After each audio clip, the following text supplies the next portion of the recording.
Good morning students. Previous video में हमने देखा कि अकाउंटिंग करने के पीछे क्या ऑब्जेक्ट्स होते हैं, क्यों हम अकाउंटिंग करते हैं और किन ऑब्जेक्ट को पूरा करने के लिए अकाउंटिंग की जाती है। आज का हमारा नया टॉपिक है कि एडवांटेजेस ऑफ अकाउंटिंग। एडवांटेज क्या है अकाउंटिंग करने के, ये हमारा आज का टॉपिक है। अब इसमें पहला जो पॉइंट है वो है प्रोवाइड कंप्लीट सिस्टमैटिक रिकॉर्ड्स। अगर हम अकाउंटिंग को फॉलो करते हुए अपने बिजनेस में ट्रांजैक्शन रिकॉर्ड करते हैं तो वो सिस्टमैटिकली रिकॉर्ड होते हैं, क्योंकि अकाउंटिंग में रूल्स रेगुलेशन के अकॉर्डिंग ट्रांजैक्शन को मेंटेन किया जाता है। इसलिए सिस्टमैटिकली और एक सही फॉर्म में accounting transaction business transaction maintain हो जाते हैं, जिनसे उनको एनालाइज करना, उनसे इंफॉर्मेशन कलेक्ट करना, ये हमारे लिए ईजी हो जाता है। अब आगे है कि और जो हमें इंफॉर्मेशन चाहिए होती है वो भी प्रॉपरली हमें कलेक्ट हो जाती है समराइज फॉर्म में। नेक्स्ट है provide information of profit and loss. अगर हम अकाउंट्स मेंटेन करते हैं तो हमारे लिए बिजनेस से होने वाला प्रॉफिट या लॉस कैलकुलेट करना इजी हो जाता है, क्योंकि हमें पता होगा कि कितना में हमने परचेज किया, कितने में हमने सेल किया, क्या एक्सपेंस हुए, क्या इनकम हुई और हमें कितना अमाउंट बच रहा है प्रॉफिट की फॉर्म में या कितना हम डेफिसिट हैं लॉस की फॉर्म में। और अगर अकाउंट्स मेंटेन नहीं किए जाएंगे, अकाउंटिंग नहीं की जाएगी, तो प्रॉफिट लॉस कैलकुलेट करना थोड़ा टिपिकल हो जाएगा या एग्जैक्ट प्रॉफिट और लॉस हमको कैलकुलेट होकर नहीं आएगा। तो इसलिए प्रॉफिट लॉस कैलकुलेट करने में भी हेल्पफुल होता है अकाउंट्स।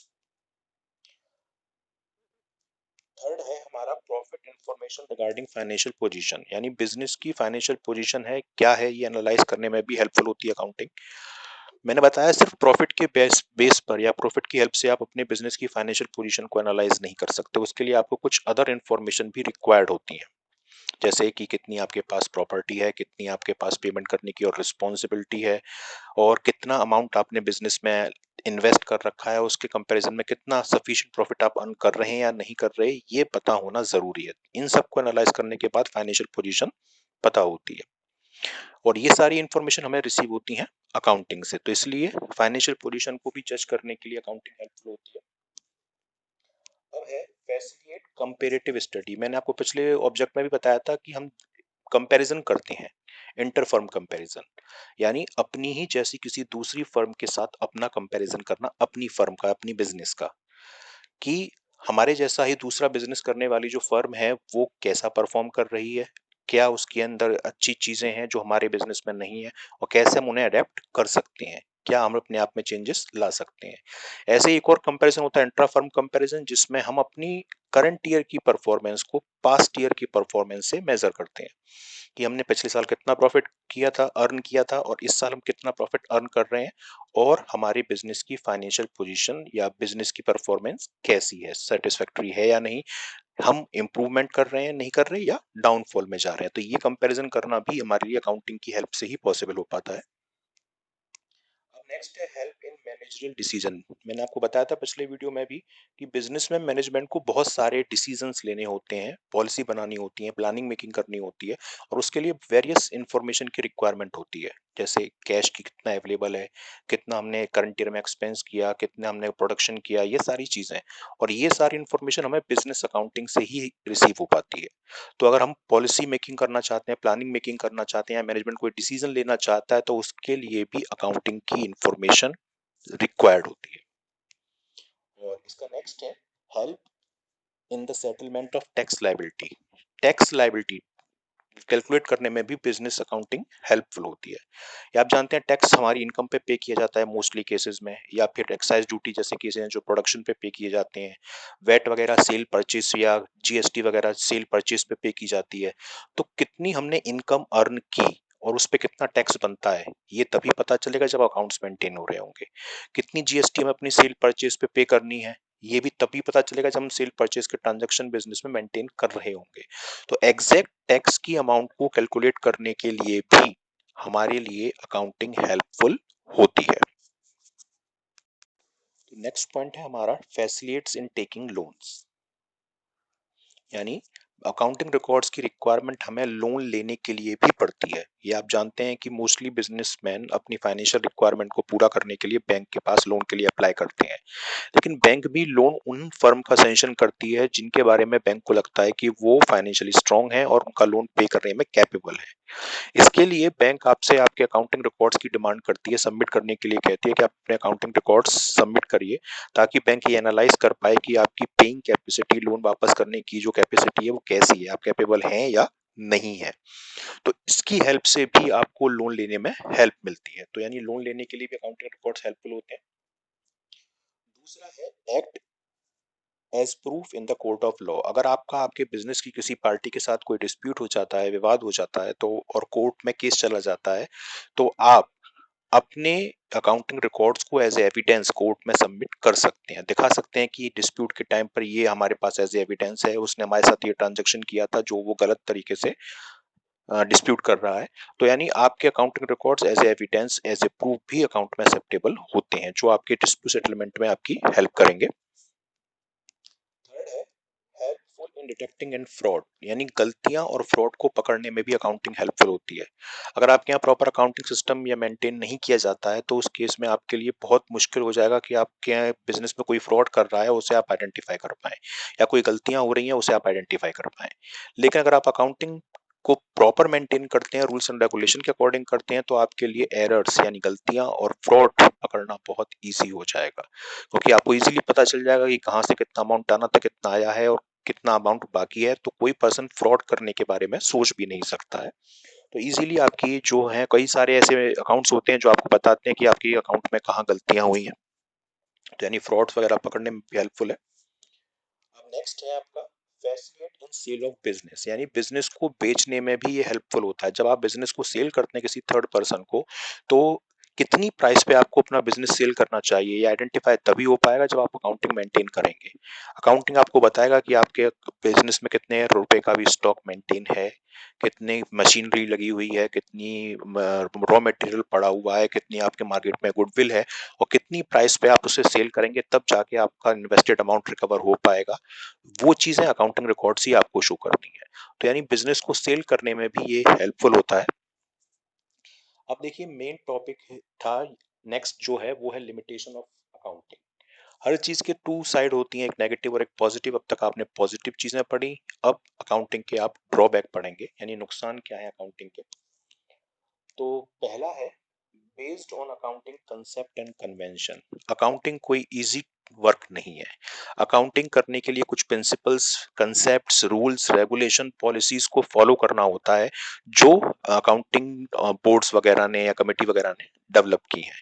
कोई भी पर्सन जिसको इन कंसेप्ट या प्रिंसिपल्स की इंफॉर्मेशन है, नॉलेज है, तो वो अकाउंटिंग इजीली कर पाएगा।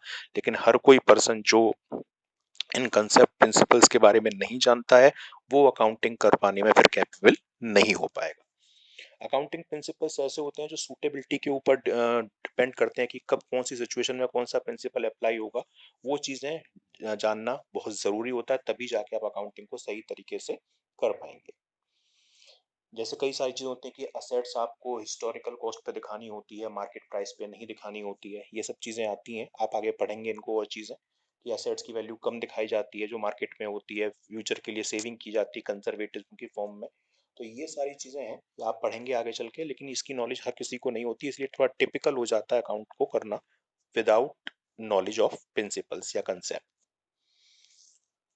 सेकंड है बेस्ड ऑन पर्सनल जजमेंट, यानी अकाउंटिंग की कई सारी चीजें पर्सनल जजमेंट के ऊपर बेस्ड होती हैं। जैसे आप एग्जांपल लीजिए कि आपके ने कोई मशीन खरीदी 50,000 रुपीज की, आपने 2 साल उसको यूज किया। तो 2 साल यूज किया तो आप इतना तो नॉर्मल है कि 2 साल के बाद उस मशीन की प्राइस वो तो नहीं रहेगी जो 2 साल पहले थी, प्राइस कम हो जाएगी। अब किसी के लिए उस मशीन की प्राइस हो सकता है कि 30,000 हो, किसी के लिए 25 हो, किसी के लिए 35 हो। ये डिपेंड करता है उसके पर्सनल जजमेंट पर, और अलग अलग पर्सन की जजमेंट अलग अलग होता है, जो एग्जैक्ट इंफॉर्मेशन आपको निकाल कर नहीं देता है। तो अकाउंटिंग में बहुत सारी चीजें ऐसी हैं जो जजमेंट के ऊपर बेस्ड होती हैं, मैनेजमेंट या किसी और के ऊपर। जैसे यहाँ पे दे रखा है डेप्रिसिएशन कितनी लगानी है असेट्स पर, इसके अलावा प्रोविजन, डाउटफुल डेब्ट कितना मेंटेन करना है, ये सब आगे आगे पढ़ेंगे। होता क्या है, ये पर्सनल जजमेंट की चीजें हैं, यानी अपनी ओन थिंकिंग के ऊपर डिपेंड करती हैं, और अलग अलग बिजनेस, अलग अलग पर्सन की थिंकिंग या जजमेंट कैपेसिटी अलग अलग होती है, तो एग्जैक्ट इंफॉर्मेशन निकल कर नहीं आती है। अब है based on historical cost. Historical cost का मतलब होता है कि वो प्राइस, जो प्राइस आपने किसी चीज को परचेज करने में पे की थी, वो हिस्टोरिकल कॉस्ट कहलाती है। जो भी हमारी प्रॉपर्टी होती है बिजनेस में, जो हम बिजनेस चलाने के लिए परचेज करते हैं, वो हमेशा ओरिजिनल कॉस्ट या हिस्टोरिकल कॉस्ट पर ही दिखाई जाती है, ना कि मार्केट प्राइस पर। सपोज आपने आज एक मशीनरी खरीदी 50,000 रुपीज की, और 2 महीने बाद ही आपको पता चला कि मशीनरी वो महंगी हो गई मार्केट में, उस जैसी अब मशीन 60,000 में बिक रही है, लेकिन आपके लिए वो मशीन वो 50,000 रुपए की ही रहेगी, क्योंकि आपने उस मशीन को खरीदने में कितना अमाउंट पे किया था, 50,000 रुपीज पे किया था। आपको मार्केट प्राइस से कोई मतलब नहीं होगा। जैसे ही यहाँ पे और दे रखा है कि adjustment of price level changes should be made, यानी प्राइस में जो चेंजेस आते हैं, आपने मटेरियल खरीदा वो महंगा हो गया, लेकिन आपके लिए मटेरियल की प्राइस भी रहेगी। आपने रॉ मटेरियल खरीदा, मार्केट में प्राइस कम हो गई, आपके लिए प्राइस फिर भी वो हाई वाली ही रहेगी। तो ये चीजें थोड़ी ऐसी चीजें हैं जो हमारे बिजनेस में थोड़ा नेगेटिव इम्पैक्ट डालती हैं, और इनको एडजस्ट करने की वजह से एग्जैक्ट असेट्स की इंफॉर्मेशन या प्राइस हमको निकलकर नहीं पता चलती है। अब तीसरा चौथा ड्रॉबैक है लैक ऑफ क्वालिटेटिव इंफॉर्मेशन। आपने पढ़ा था कि हम सारे ट्रांजैक्शन को मॉनेटरी टर्म में ही रिकॉर्ड करते हैं, यानी मनी में मेजर करके रिकॉर्ड करते हैं। हमने गुड्स खरीदे, एक ए क्वालिटी का और एक बी क्वालिटी का, यानी ए क्वालिटी मतलब जो थोड़ा अच्छी क्वालिटी का गुड्स था, बी क्वालिटी मतलब थोड़ा कम अच्छी क्वालिटी का गुड्स था। ए क्वालिटी की प्राइस 5,000 थी और बी क्वालिटी के गुड्स की प्राइस 4,000 रुपीज थी, लेकिन हम अपने अकाउंटिंग रिकॉर्ड्स में उसकी प्राइस ही शो कराएंगे, 5,000 और 4,000। क्वालिटेटिव इंफॉर्मेशन रिकॉर्ड नहीं होती, और आप ये जानते हैं कि गुड्स की क्वालिटी मार्केट में कस्टमर के ऊपर बहुत बड़ा इम्पैक्ट डालती है, लेकिन क्योंकि अकाउंटिंग में क्वालिटेटिव इंफॉर्मेशन को रिकॉर्ड नहीं किया जाता है, इसलिए उसका कोई इम्पैक्ट नहीं पड़ता। तो इस चीज की बहुत लैकिंग है कि क्वालिटेटिव इंफॉर्मेशन हमारे हमारे अकाउंटिंग रिकॉर्ड से एनालाइज नहीं होती है। तो ये क्वालिटी कई चीज़ों पे हमारी एफिशिएंसी ऑफ मैनेजमेंट को बताती है, वर्कर्स की लॉयल्टी को बताती है, ये सब चीज़ें दिखाती हैं, वर्कर कितना काम कर रहे हैं, कितना कौन सा वर्कर कितनी एफिशिएंसी से वर्क कर रहा है, कौन रेगुलर है कौन इनरेगुलर है, इन चीज़ों का अकाउंटिंग में कोई रोल नहीं होता है, जो एक ड्रॉबैक कहलाता है।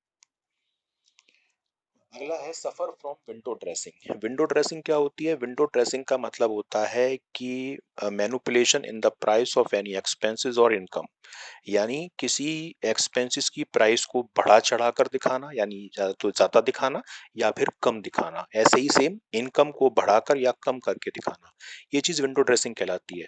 और mostly business enterprises window dressing को यूज करते हैं। क्यों करते हैं? ऐसा इसलिए करते हैं, टैक्स लायबिलिटी को बचाने के लिए लोग इनकम कम शो कराते हैं या एक्सपेंसेस को बढ़ाकर दिखाते हैं।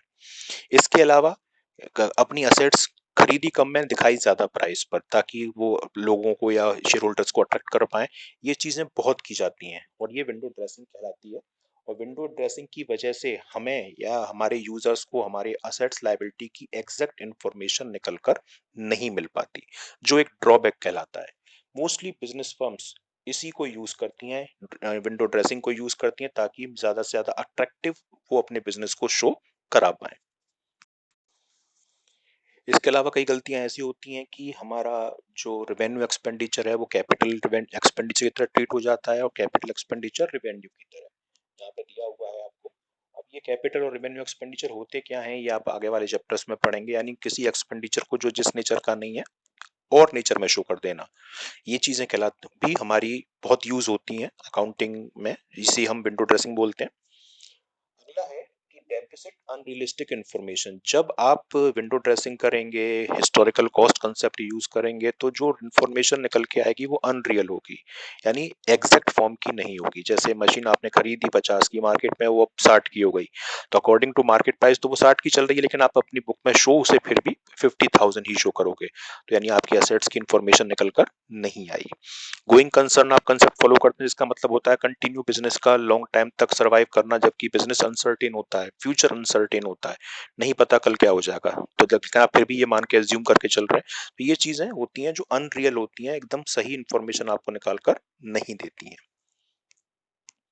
और नेक्स्ट है नॉट सूटेबल फॉर फोरकास्टिंग। जैसे मैंने अभी बताया कि फ्यूचर अनसर्टेन है, अगर आप अकाउंटिंग रिकॉर्ड्स को बेस मानकर फ्यूचर का प्रेडिक्शन लगाने की कोशिश करें तो एग्जैक्ट इन्फॉर्मेशन या एग्जैक्ट प्रेडिक्शन नहीं लग पाएगा, क्योंकि आज जो प्राइस है, आज जो सिचुएशन है वो जरूरी नहीं है कल हो, इसलिए फोरकास्टिंग के लिए भी या फ्यूचर प्रेडिक्शन के लिए भी अकाउंटिंग सूटेबल नहीं होती है। अब है accounting as a source of information. जैसे एक लाइव एग्जांपल लीजिए कि अगर आपको कोई भी चीज की जानकारी लेनी है तो आप क्या करते हैं, अपने मोबाइल फोन में गूगल में सर्च करते हैं और उस इंफॉर्मेशन को कलेक्ट कर लेते हैं। ऐसे ही अगर किसी पर्सन को उसके बिजनेस की कोई भी इंफॉर्मेशन चाहिए होती है तो वो किस चीज को सर्च करेगा, वो अपने अकाउंटिंग रिकॉर्ड्स को सर्च करेगा। जैसे गूगल सोर्स ऑफ इंफॉर्मेशन है, ऐसे ही हमारे बिजनेस की जो सोर्स ऑफ इंफॉर्मेशन है वो क्या है, वो हमारे अकाउंटिंग रिकॉर्ड्स हैं। आप जानते हैं कि बिजनेस में कई सारे स्टेप लिए जाते हैं, जैसे आइडेंटिफिकेशन ऑफ ट्रांजैक्शन है, इसके अलावा रिकॉर्डिंग है बुक्स की, इसके अलावा क्लासिफाइंग है, प्रिपरेशन ऑफ फाइनेंशियल स्टेटमेंट है, या प्रॉफिट लॉस की कैलकुलेशन करने के लिए आप फाइनेंशियल अकाउंट बनाते हैं और फिर उन्हें कम्युनिकेट करते हैं उन यूजर्स को जिन यूजर्स ने जिन यूजर्स को उन इंफॉर्मेशन की रिक्वायरमेंट है।